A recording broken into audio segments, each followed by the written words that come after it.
Welcome back to the Lions Automobilia. Today we're here with funny car driver Alex Miladinovich, who is the driver of the Hot for Teacher funny car. Alex, can you tell us a little bit about how you got involved in drag racing?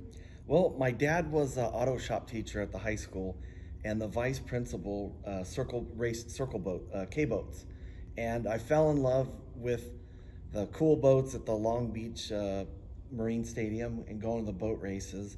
And all I ever wanted to do was race boats. And then the guy down the street had a front engine top fuel dragster. And I said to the guy that I was helping with the boat, and I asked him, I go, what is that? And he goes, that's a Nostalgia Top Fuel Dragster. And he was firing it on nitromethane. I'm like, oh my God, I want to do that. That's like a John Force, right? He goes, yep. And I said, all right, I gotta go to one of these races. And then that was kind of my introduction into racing. And then in 1993, I went to my first drag race at Pomona and seeing all the funny cars do the burnouts, and that's when it started. It's like, I have to do this. The racing bug got you. That's when it hit me. The Yep. needle went in real deep. So your funny car actually has a pretty unique name. It's Hot for Teacher. Can you tell us how you came up with that name for your car? Well, I needed something that tied to the family, tied to me, and I really like rock and roll. I really like music, and I originally wanted to call the car Contraband because I work on the docks. Thought it'd been cool, shipping term, and Marcy thought it was stupid. So I said, okay, I'm gonna call a car Hot for Teacher. It's got some Van Halen, you're a teacher, let's roll with it this way. Now, never in a million years did I ever think that anyone would get me confused with Gary Densham. People walk up to me and say, hey, what's it like having Gary Densham as your dad? I'm like, no, that's the teacher's pet. So, but it's pretty cool buy-in because when we would go to the one-night races like the Saturday Night Nitro, all the interviewers, Donnie Couch and Dar Hawthorne and Mike English would always come up to me and say, hey, Alex, how are you? And go, hey, Marcy, and go straight to her. So it was really cool. I got buy-in from my wife, and that really helped my life with racing, was having her 100% on board.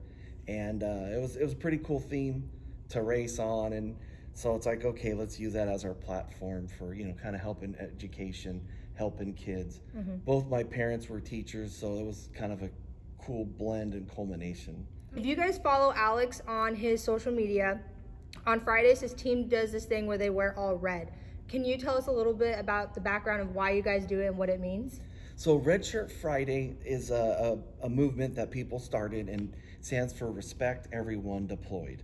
There's some other versions of it, Remember Everyone Deployed. But what it's about is all of our troops that are deployed, just let them know we wear red, we have their back. And you take the politics out of it, you don't have to believe in the cause, but these are our brothers and sisters and children that are deployed. It's just let them know we love them and we support them. So back in February, you had a pretty bad accident in your funny car. Since then, we've been down to Alex's shop, saw him working on the car. Can you tell us a little bit about how that's going and rebuilding the car? The rebuild's going good. The chassis is done, the new chassis.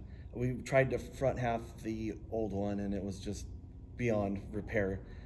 We made the switch to some Mustangs, and we're going to start mounting those and hopefully be ready by the end of the year. I'm safe. The car did its job. It's just I ran out of talent about 200 feet. And it's just we're working stiffs, and it's our part-time job, or it's our other full-time job, I should say. And we're moving along. It's just never enough time and never enough money. So after an accident, if you haven't seen it, you can go to the YouTube channel and just look up his name and look up, I believe it was at Pomona, correct? Yep, in February? Winter Nationals 2022. It was a pretty bad accident, and I'm just curious, and I'm sure a lot of other people are, what makes a driver want to get back into the seat after an accident like that? Yeah, no brains, no headaches. It's just, we're all there for a reason. I love the sport, I love the speed, and it's just something in you can't turn off. And, I want to go out and beat the fast guys, but I love everyone out there. A lot of cool friends, my racing family. Yep. And I like being a part of it, and I love being strapped in the car and just stepping on the throttle. So are you planning on getting back onto the drag strip later this year or Yes. next year? I want to be out as fast as I can. I just taking everything I got, and man, we ruined everything. So I ruined everything. it's essentially we're building a brand new car. Yeah, yeah. So can you tell us a little bit about who makes up your crew and is working on this car right now? Oh, I have a lot of amazing people that help me out. I have Kevin Pointer as our crew chief. Got Rob Markworth as co-crew chief. He helps with the chassis fabrication. And we go down the list. Ron Versteeg helps with, he's our truck driver and helps on the back end of all the racing operations. Same with Keith Koss. Two bottom end, the Urietas, Vince and Taylor, they do the top end. Gary helps on the clutch, and Vincent Deglacente does the bottom end. I love saying his name. And Conrad Bigelow does the front of the motor. And, Marcy, we have Tracy Nowakowski helps out. And it's a full family affair. Everyone's involved. My daughters, Tanner and Miley, are involved. And Marcy's dad, he even does the cylinder heads in between rounds. And then back at home, my brother does all the motors and short blocks and engine stuff at his house because, we work out of our garage. And Steve Meyer helps out with the tin work and the chassis stuff. And I'm very lucky to be surrounded by amazing people. So the next thing is, what do you do? I know a lot of your time, because you're part-time, after work you go and you work on your car with all these guys. What is it that you like to do outside of the drag racing world in your free time? Yeah, well, Marcy likes snow skiing, and so that basically means I like snow skiing. And when we started dating, she said, hey, can you handle skiing? I said, yeah, I grew up snow skiing. And she says, okay, because this won't work if you can't ski. So when my arms are numb and the snow is going sideways in Mammoth, I'm like, yes, dear, I love this. And no, but I do enjoy snow skiing a lot, the outdoors. I love water skiing, going to the Colorado River along, every stretch of it, Lake Havasu, Parker, and Blythe. Like to water ski, and I somewhat like to think I can play the guitar. I'm tone deaf and out of key, and I have a small guitar collection, and I just like to play rock and roll and, strum the guitar. So you said that you began racing in '93. Being in it for so long, is there anyone that you look up to or who has mentored you through your drag racing career so far? Oh man, there's a lot. There's the original one. My dad was always there for me, taught me how to weld, and that was cool. Like, Dad had the welder, and you're gonna learn how to TIG weld, so that was cool. The vice principal of my high school, they were buddies. My dad, they taught together. Phil Stock, he was monumental in kind of starting out the race aspect of it. He always knew, because he was into circle track racing, that the nitro motors were essentially bombs. So I got a lot of engine background from him, and that was the foundation of it. And I was lucky enough to work with Steve Kluger for a few years and help build a car that Poldy drove. And that's always, those few guys were always there at the beginning. And a lot of the modern day crew chiefs, again, Jim Dunn always has my back and keeps an eye out for me.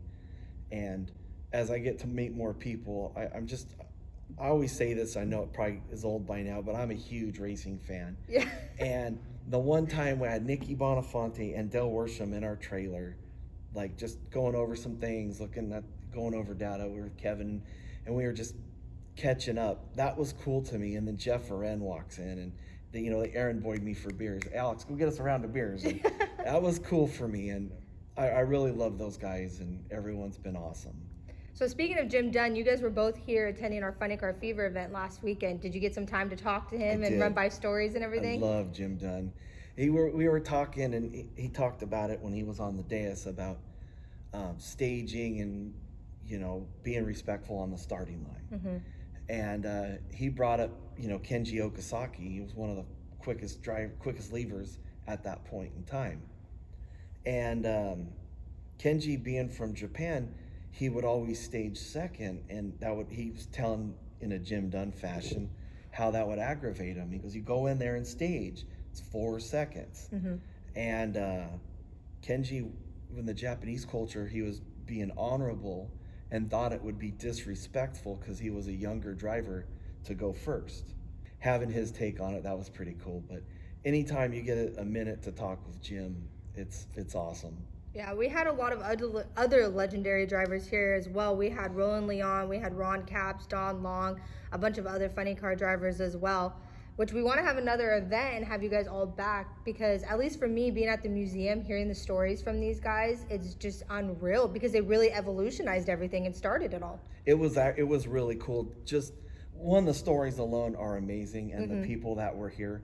But one cool thing that I take away from it is Jack Beckman showed up. Yep. And I don't know if his boss knows, but he's playing hooky from work. He shows up and he's hazing Ron in the crowd, and they're talking back and forth. So it went from a deist almost to a roast. And I was just like, any minute now, Dean Martin's going to walk in, and they're just going to start roasting each other. When we're out at the racetrack, you know, if I get a minute with Jim, hey, how you doing? You know, come by the shop. And that's cool. But we weren't on duty. We got to hang out. And, you know, that was the whole premise behind the California Hot Rod Reunion. It's just the old timers that aren't working, and they plan it on weekends off. That was cool. And just as a race fan, you guys should have been here. It was awesome. It was worth the price. Come in, and everyone was just hanging out. I get starstruck. So what was your first impression walking in and just seeing everything in the museum? it was shocking. I heard about it. People talk, hey, some guy built a warehouse and turned it into a museum. And I'm like, wow, with real estate prices in Southern California, that's impressive.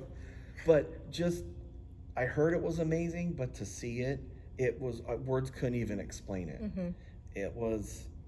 It just, wow is all I could say. And all the racing memorabilia and things you get to see in just the cars. I mean, we're sitting next to an Indy car right here. That's so amazing. And the Batmobile is here, or one of the Batmobiles. I love cars. I grew up with them, but to see something like that, that's awesome. Well, and you had mentioned earlier that your early career in racing, you were very much involved in the boat racing and everything. Well, for those of you that don't know, Lions Automobilia is expanding. We're going to do a whole nother area on the other side of the drag racing strip, and it's going to include Marine Stadium. So we're going to have you come back down when the drag racing or boat racing room is open. That would be awesome. And it's see more what you than remember. just a museum. Yeah. Well, thank you, Alex, for coming down and letting us interview today. If you guys don't already follow Alex, we're going to go ahead and link his Instagram, Facebook, and TikTok right below. Make sure to subscribe to our YouTube channel to get a notification for our next interview.